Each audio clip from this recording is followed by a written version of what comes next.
नमस्कार, आदाब, सत श्री अकाल। न्यूज IBN 2020 में आपका स्वागत है। सच कभी छुपता नहीं, IBN कभी रुकता नहीं। मैं सरवर खान सरीवाला आपको दिन भर की खबरों से रूबरू। चोरी करने वाले कुछ आरोपियों को गिरफ्तार किया है सर, क्या है पूरा मामला? जैसा कि आपको बताया कि इंदौर पुलिस कमिश्नरेट में संपत्ति अपराधों को काफ़ी गंभीरता से लिया जाता है और सबसे गंभीर अपराध इसमें से है नकबजनी, जिसमें चोर रात को ताला तोड़कर लोगों के घरों में घुसकर सोना चांदी अन्य जेवरात चुरा ले जाते हैं। और आपको पता ही है कि एक व्यक्ति के लिए सोना और चांदी कितना महत्वपूर्ण होता है और इसमें केवल मॉनेटरी वैल्यू ही नहीं, कितनी इमोशनल वैल्यू भी जुड़ी होती है। तो कितनी मेहनत करता है आदमी सोना खरीदने के लिए। तो इसी के लिए वरिष्ठ अधिकारियों के निर्देशानुसार एक विशेष टीम का गठन हुआ, जो तेजाजी नगर पुलिस ने इसमें गठन किया। सो इसमें हमने कुल 4 अपराधियों को पकड़ा है, जो बाघ कांडा से चोरी करते हैं। और इन्होंने कुल 16 अपराधों को कबूला है, जिसमें से पूरा मशरूका 1 किलो 60 ग्राम और 6 किलो 240 ग्राम चांदी जब्त हुआ है, जिसका कुल कीमत 1,27,28 लाख है। और उन्होंने ये भी बताया है कि कैसे वो चोरी करते थे, कैसे वो औजार लाते थे, क्या क्या फालिया, पेचकस और अन्य औजारों का यूज़ करते थे। हमने इसमें हमारी टीम ने इसमें पूर्व में भी ये चीज़ की हुई है, दबिश दी हुई है, जिसके आधार पर हमारा डेटाबेस बना हुआ था। अब पिछले 5 महीनों से हमने ह्यूमन इंट और टेक्निकल इंट के आधार पर हमारी टीम यहाँ तक पहुँची है। और भविष्य में भी भविष्य के लिए भी हमने एक डेटाबेस तैयार कर लिया है। अन्य जितने भी गिरोह बाघ कांडा में ये नकबजनी करते हैं, उनकी हमने लिस्ट बना ली है। और भविष्य में भी आपको सेम कार्रवाई देखने को मिलेगी। सर, एक गोल्ड कितना है, सिल्वर कितना है, कैश कितना है, एक बार फिर से बता दीजिए। गोल्ड 1 किलो 60 ग्राम, सिल्वर 6 किलो 240 ग्राम और कैश 3 लाख। कहाँ से ये वारदात करके इन्होंने चोरी किया था और ये कहाँ ये से? पूरे अपने जितने भी इंदौर के विभिन्न जोन हैं, सभी में से चोरी करते थे। दुकान का माल है, मकान का माल है? देखिए, बेसिकली जैसा कि आप सबको विदित है कि हमारे द्वारा जो बाघ कांडा हमारे लिए काफ़ी सेंसिटिव रहा है, क्योंकि यहाँ से आए जो नकबजोर होते थे उनके द्वारा लगातार चोरी की घटना को अंजाम दिया जाता था। तो हमारे द्वारा लंबे समय से इसमें जो ह्यूमन इंट और टेक्निकल इंट के आधार पर इस पूरी प्रक्रिया को अंजाम दिया गया है। तो इसमें कुल जोन 4 के 3 प्रकरण और जोन 4 के कुल 12 प्रकरण के इसमें खुलासा हुआ है। साथ ही साथ हमारे द्वारा अन्य जोन के जो DCP हैं उनको भी लिखा गया है। जैसे कि आपने देखा होगा कि कई लसुरिया क्षेत्र में भी ऐसी वारदातें हुई हैं जिनमें इनका नाम आया है। तो हमारे द्वारा उनके साथ हिंट शेयर किया गया है, साथ ही साथ फुटेज भी शेयर किए गए हैं। और इसके आधार पर भविष्य में इस पूरे प्रकरण में अन्य खुलासे होने भी संभावित हैं। साथ ही साथ जो अभी हमारा इन्वेस्टिगेशन बढ़ा है, उसके अंदर चेन हमारी अभी और भी डेवलप होना बाकी है।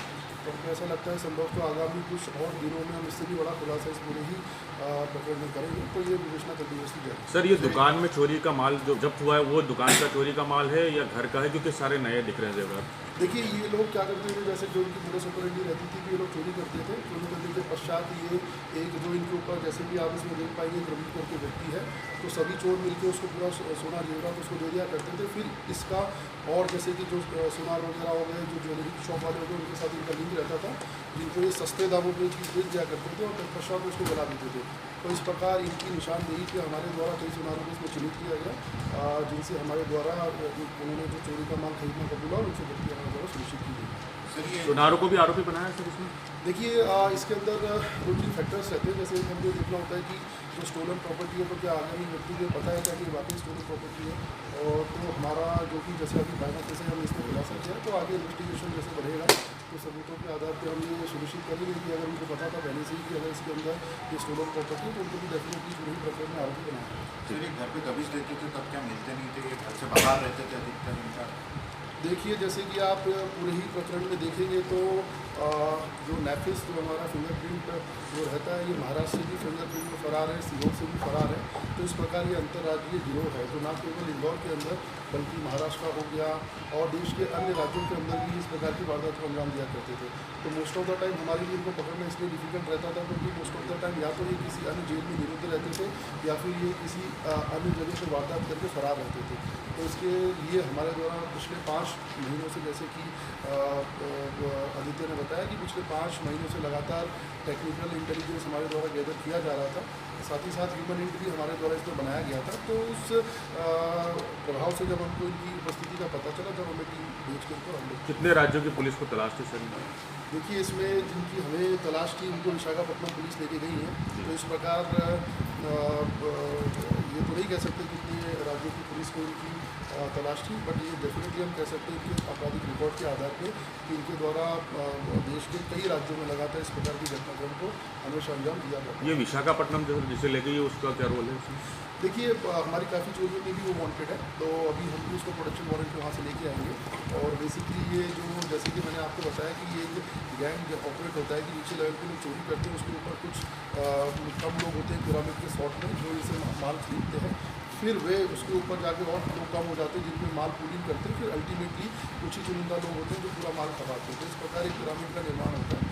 तो इस प्रकार इसमें बहुत से लोग हैं, किंतु जैसे कि आदित्य ने आपको बताया कि हमारे द्वारा बागटांडा गैंग पे लगभग साल भर से काम किया जा रहा है। तो जो डेटाबेस हमने बनाया है वो काफ़ी पुख्ता डेटाबेस, और लगभग हमने वहाँ पे ऑपरेट होने वाली सभी गैंग को हमने चिन्हित कर लिया है, साथ ही साथ उनके नंबर्स को भी हमने चिन्हित कर लिया।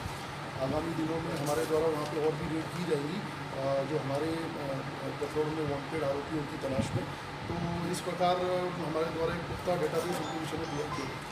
इंदौर में सर कोई ऐसी उल्लेखनीय चोरी है जो इनके द्वारा कबूली गई है? इनको पकड़ना इसलिए मुश्किल हो जाता था क्योंकि ये प्राय मोस्ट ऑफ द टाइम या तो जंगल में रहते थे या फिर किसी पहाड़ी के ऊपर रहते थे, तो हमारे द्वारा इनको पकड़ना उतना ही डिफिकल्ट रहा।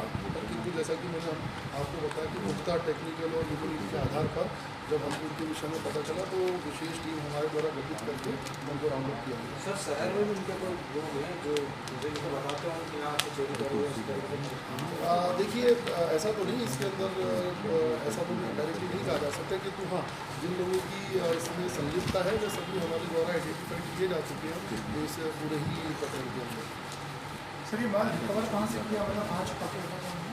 देखिए, जैसे कि मैंने पहले भी बता दिया है प्रेस कॉन्फ्रेंस में कि इनके द्वारा क्या किया जाता था कि जैसे कि इनके ऊपर कई एजेंट्स रहते थे, अपना माल उन एजेंट को देते थे, वो एजेंट देन इन माल को जो ज्वेलर्स हो गए उनको देते थे, तो इस माल को जलाते थे या खपाते थे। तो इस प्रकार हमारे द्वारा जब इनको राउंड अप किया गया तो इनके द्वारा जैसे इनमें रंगू करके है जो इनका सामान सभियों का कलेक्ट करके खरीदा करता था, एक पूल जैसा बनाया करता था। तो उसकी निशानदेही के हमारे द्वारा विभिन्न सुनार जिनके द्वारा ये माल खरीदा गया है, जो मनावर के भी थे और लोकल इंदौर के भी थे, तो उन सबसे पूछताछ करने के उपरांत इसमें चलती है। सर, इसमें सोमला की कोई लिंक मिली? बागटांडा सोमला जो बाड़मेर क्षेत्र में जिसने वारदात को अंजाम दिया? देखिए, अभी क्योंकि इनको हमने अभी पकड़ा है, अभी इनका हम PR भी लेंगे और अभी इनको कोर्ट में पेश करके प्रोडक्शन वारंट लेंगे। और जैसे कि मैंने बताया कि हमने सभी जोनल DCPs को इस विषय में सूचना दी है। और जैसे कि आप सभी जानते हैं कि प्राय जो बाईपास के थाना क्षेत्र है वहाँ पे इनके द्वारा नकदजनी की घटना आमतौर पर घटित की जाती है। तो संभवतः जैसे ही कोई अन्य और हिंट लगेगा तो उसमें हमने खुलासा की जाएगी। हमारे चैनल को शेयर, लाइक और सब्सक्राइब करना ना भूलें। बेल आइकन दबाएं, हमारे चैनल को सब्सक्राइब करें और लाइक करें।